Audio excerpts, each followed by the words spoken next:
about coming up with all the names for all your different characters? Names. I close my eyes, I hit the keys, and I hope enough vowels pop up. Now, names are miserable, especially I've written 51 books. And I think I keep writing about the same characters over and over again, so I don't have to come up with new names, really.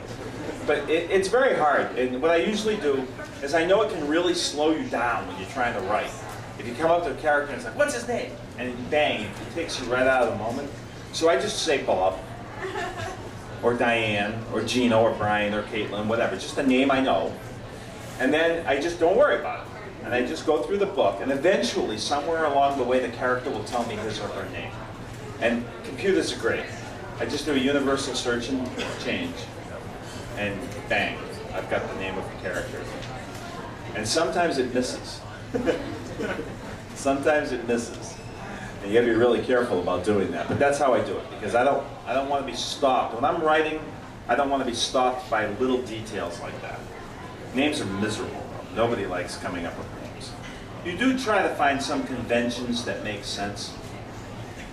Like, for instance, at 38 Studios, when we're building the world, for the different races, we have a base language pattern for each of the races. So you can easily build names for them. These are for the designers. So they're not all getting hung up trying to name characters. It's the same thing. But that's miserable. It really is. Yes? What book did I say? What is this, a quiz? We were trying to figure out which book he was first told. Does anyone know which book did I first reveal Jarl Axel's last name? Was it Servant of the Shard? I think so. Yeah. I would bet Servant of the Shard. Yeah. It's an interesting story. I'll tell you a quick story about Jarl Axel on that. Are you familiar with the literary term Deus Ex Machina? Who knows what that means? Who doesn't know? I'll put it that way. Okay. If you haven't taken a higher level English course, you haven't been subjected to awful things like Deus Ex Machina. Deus Ex Machina essentially means the gods have come down and made everything okay when it was hopeless. There's an easy solution that nobody could have seen coming. And, I like to think of it as if you have a dragon rampaging the countryside, and nothing can stop it. And on the last page of the book, he knocks over the hero, falls down and knocks over a rock, and under the rock there's a sword. And the sword has the dragon's name on it, the hero stabs the dragon dies.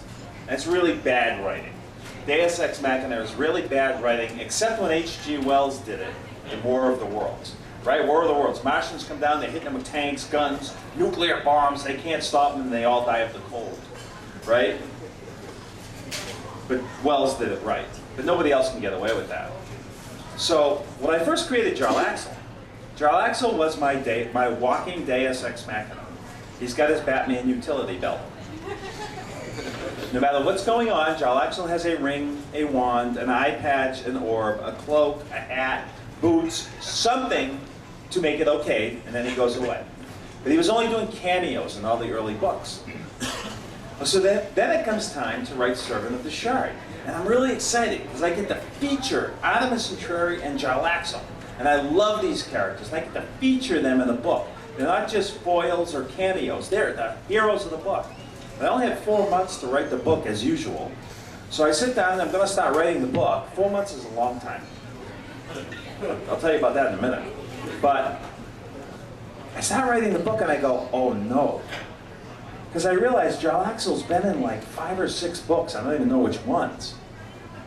And he's got all these cool gadgets, and I have no idea what he's got for equipment that I've had in the previous books. So I'm thinking I've got to spend a month now getting out all my books and going through them with a highlighter to try and figure out what this guy's got for equipment. And I know you guys are really jerks when you're reading books. You don't forget anything. If I make a mistake, I get 100 emails the next day. How come he's got this color hat on? He was wearing this color hat 17 books ago when I was 4. So anyway, I'm really, now what am I going to do? I have no idea. I have to go and do all this research, and I don't want to do all this research. I really hate reading my own books. I really hate reading my own books anyway. So I went to a message board anonymously.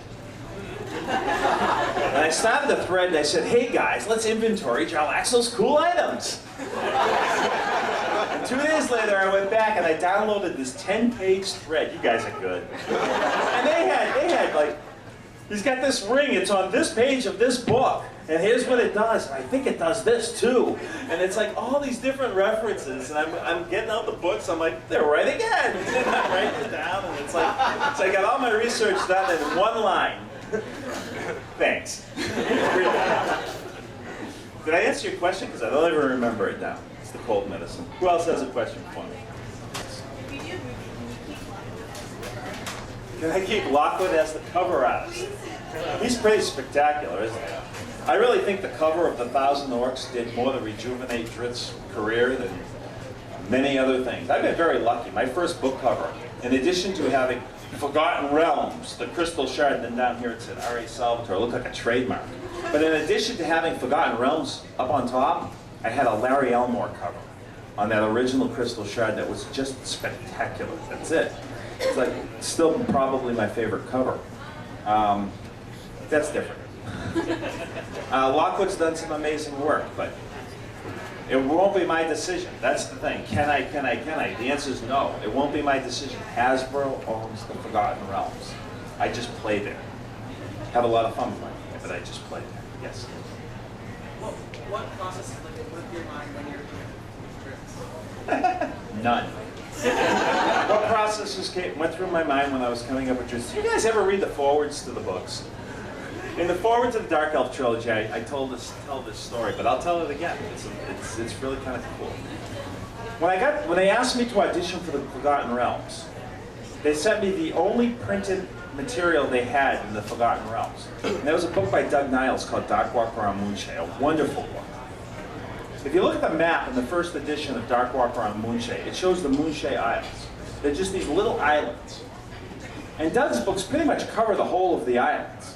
His book. So I thought they wanted me to either do a sequel, which I didn't want to do, excuse me, to Doug's book, or to, I'm playing in the same world with Doug, in the same area. So his characters would have had to know anything of consequence going on. So I used one of Doug's characters to introduce the hero of my book, the Tyrant of Icewind Dale, was the name of the crystal shard back then, and that would be Wulfgar. It was supposed to be Wulfgar's book. So then they said, when I sent in the proposal, they said, well, we don't really want you on the Moonshade Isles. Doug's going back there for more books. And I'm looking at the map, and you want me in the water? They're like, oh, we didn't send you the maps for the Forgotten Realms. So then they sent me the maps for the Forgotten Realms, and I realized, these are the Moonshade Isles. These are the Forgotten Realms. So we reset the book, and we went through this long process, and we figured out we'd put it way up here, above the spine of the Royal Mountains, where I could create Icewind Dale. So, okay, that's fine. So I'm at work one day. I was working in finance at the time. And Mary Kirchhoff, the editor, calls me and she says, Bob, we got a problem. Now, I had written a sample chapter. That was part of the audition process. The sample chapter had Wulfgar and Dareth and Canthus the Moonhound going into a lair of Firbolg and wiping them out. And that was Big Rin's lair from Crystal Shard. That was my sample chapter. So we got a problem. I said, what are you talking about? She goes, well, you're 3,000 miles away or something like that. You can't use Doug's characters. That's not a problem. I don't want to use any of Doug's characters. She goes, yeah, but I have to go into a marketing meeting and sell your book to the sales force. This is really important for the success of a book. And I need a sidekick for Wulfgar. I said, well, I'll get back to you next week, and we'll work it out. And she said, no, you don't understand. I have to go into a marketing meeting, and I need a sidekick for Wulfgar. So I looked at the clock. It was about 11:30 on the East Coast, and I said, all right, I won't take lunch today.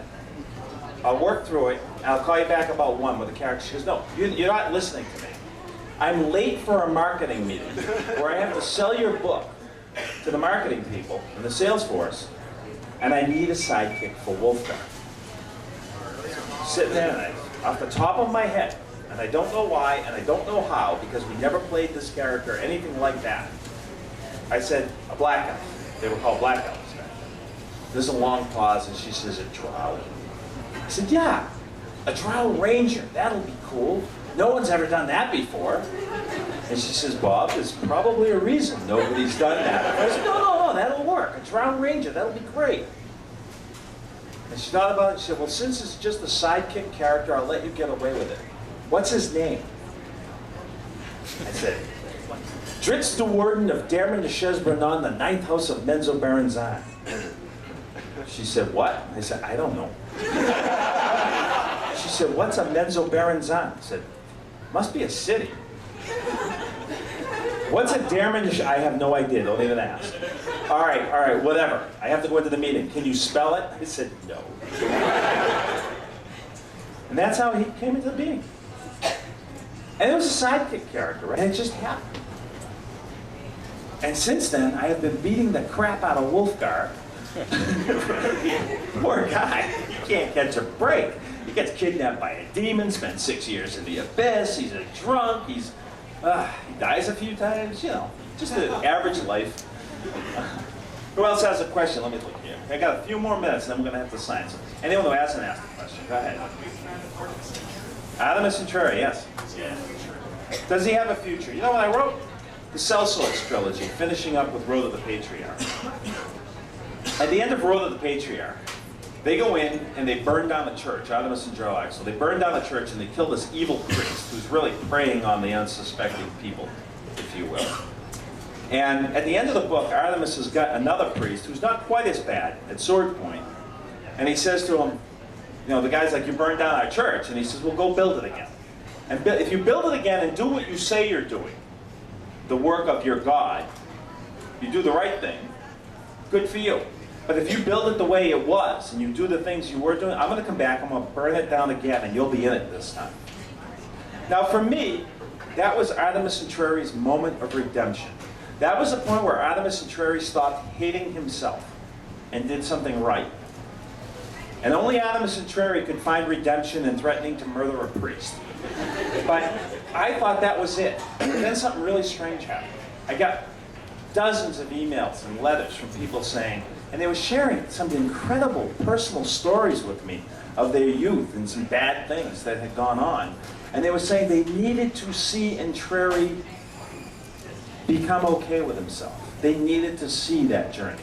Don't just imply it. They needed to see it. So I expect we're not done with him. And that's really all I can say, because you have to understand the way I work. You have to write an outline, because otherwise they won't pay you. So I write an outline, I send it into the publisher, they send me the check, and I throw the outline away. I keep the first chapter or two. And then I start writing the book, and it becomes an organic process for me. The characters are telling me what's happening next. And I love writing like that, because I don't know what's going to happen. So it's like I'm writing the book the same way you read the books. See? So there's your non-answer.